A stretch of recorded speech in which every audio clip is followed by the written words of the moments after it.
Hi, this is Brian Kim, and I'd like to share with you how I insert and disinsert the Malyugin ring easily and atraumatically. Since modifying my cataract technique, my use of the Malyugin has dramatically been reduced. However, I still think it is an excellent tool, but it's not without risk. If you perform the procedure incorrectly, you can cause significant iris trauma. And so these are my tips. Number one, use a second instrument such as a Lester or Kuglen hook through the paracentesis incision to help engage the subincisional ring. I lift the roof of the incision with the Lester hook and then place the Malyugin injector inside the eye. I place the Lester through the paracentesis, advance the Malyugin ring, making sure each ring is capturing the iris. I use the Lester to disengage the subincisional ring from the Malyugin injector and then inserting it onto the iris. After the cataract is removed and the implant is placed, you want to disengage the subincisional ring with an instrument such as a Lester or Kuglen hook. In this video, I actually use a Maltzman, which is not the best instrument for this maneuver, but this is what's on our tray to place the IOL into the bag.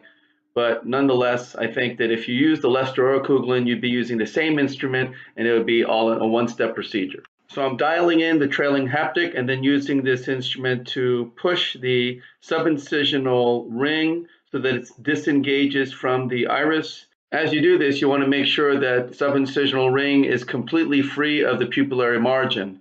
So now that it's free, number three, use the Malyugin injector to hook the subincisional ring to collapse the device into the injector. You want to advance the hook that's within the Malyugin injector to capture the subincisional ring, and then you're going to pull back on the Malyugin injector to pull the device and collapse it within the Malyugin injector. Now, it's important not to yank the device out of the eye because the distal ring is still attached to the iris and you can cause iris root trauma. So number four, use a second instrument to disengage the distal ring to ensure the iris root is not traumatized when withdrawing the device. When the iris is stuck within the ring, you want to gently tease it off with a second instrument.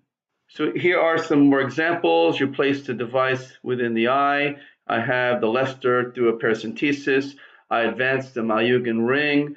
I'm capturing the leading hook, the leading ring, and then the adjacent rings to the sides. As far as the subincisional, the last ring, you're going to capture it with the Lester and then tuck it into the pupillary edge. And now the Malyugin ring is in place. After the case is finished and you want to withdraw the Malyugin using a second instrument to disengage that proximal ring, the subincisional ring. As I said, a Lester or a Kuglen would be a better instrument, but the Maltzman works okay.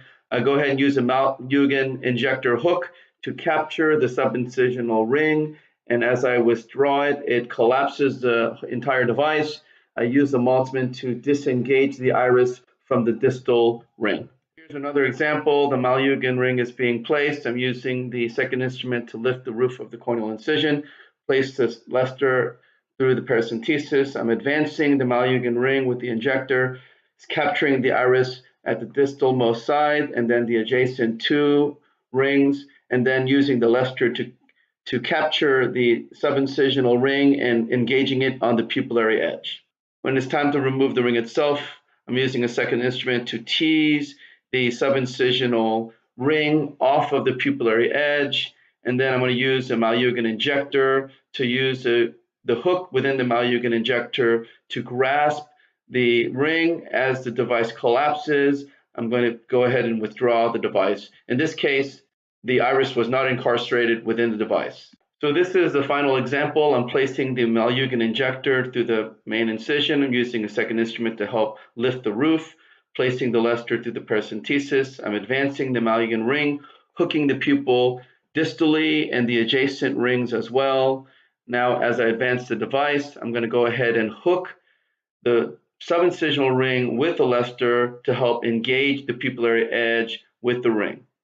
In this case, in order to remove the device, I'm placing the Lester hook through the paracentesis, and I'm trying to grasp the subincisional ring with the Lester to save an extra step. So this is another way of doing this. You can place the Lester through the paracentesis to disengage the subincisional ring and then use a Malyugin injector to again collapse the device.